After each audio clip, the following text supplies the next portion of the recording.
practical matters with looking at a number of cases and situations, real life examples of the children with CP or brain injury cases in more standard definition, and try to see which kind of aspects would be the ones corresponding to the treatment, rehabilitation and wellness. The first definition, brain injury. Brain injury is the statement of the fact.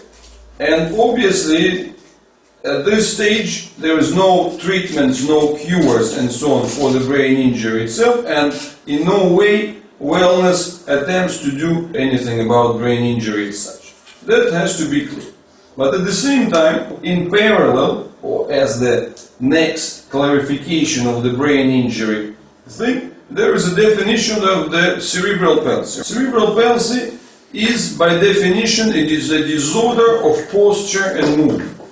The fact that it's caused, or let's say kind of follows the brain injury, for our purpose here is secondary. The core definition is disorder of posture and movement. So therefore, let's look at that from this perspective that we have just discussed.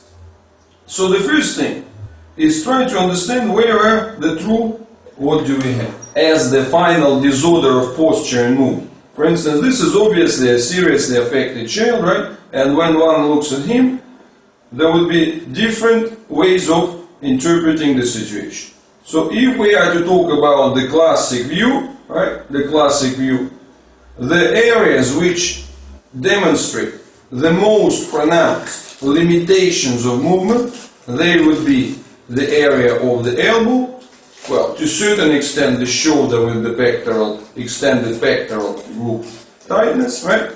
And going further, the classic things, crossing of the legs, thanks to the contractures of the adductors, right? So you see then on the other picture we will see that he actually very clearly, these are those shortnesses of the adductors. Well, on the other pictures we will see also the things related to the stiffness of hip flexors and so on. So you see, for instance, here, right? So you see that one obviously demonstrates that, any extension of the leg as of the extension of the leg is not possible. So that would be enough justification for pointing out that in this case, the worst obvious areas would be these ones. Then on top of this, right, on top of this, there would be this distortion of the vertebral column, right? So you see, which will go under the definition, to a certain extent, under the definition of the scoliosis. So treatment-wise, one would talk about the non-functional hand, spasticity and rigidity of the arms, right? So you see, but especially localized in the elbow and the shoulder department, well, hand, elbow and shoulder department. One would get to the point of rigid hyperextension of the legs, rigid hyperextension of the arms, and related limitations of mobility within, of that infamous leg crossing. So those would be the fundamentals, kind of as the descriptions of the worst areas, right? The how bad are the things. But now, if we are to look at the case, right, and ask ourselves what the rehabilitation program for such a child is going to be. Let's be sort of honest and practical if we analyze what the physical therapy typically offers, right? So obviously this family had physical therapy pretty much in a straightforward way, which is a standard means of doing it all over the world, and that physical therapy / rehabilitation program included the attempts to stretch the legs around the hip area, right?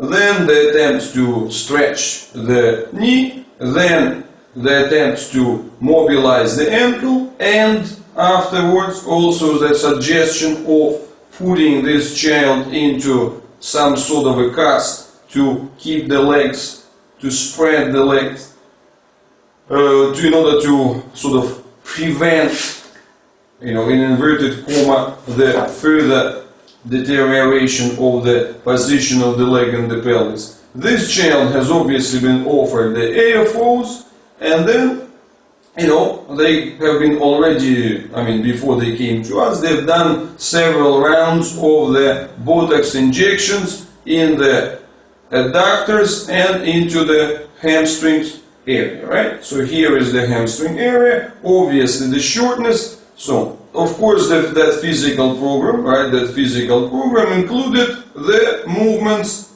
the attempts to move the arms in order to try to sort of stretch the biceps area and mobilize the elbow. Now, if we look at the head, where we would see the things that are typically associated with the so-called primitive reflexes, right? So you see that could be called the asymmetric tonic neck reflex, so therefore this part would be classified as the primitive and abnormal reflex by the neurologist. So that would be the description of the blacks and the realistic things being done for him.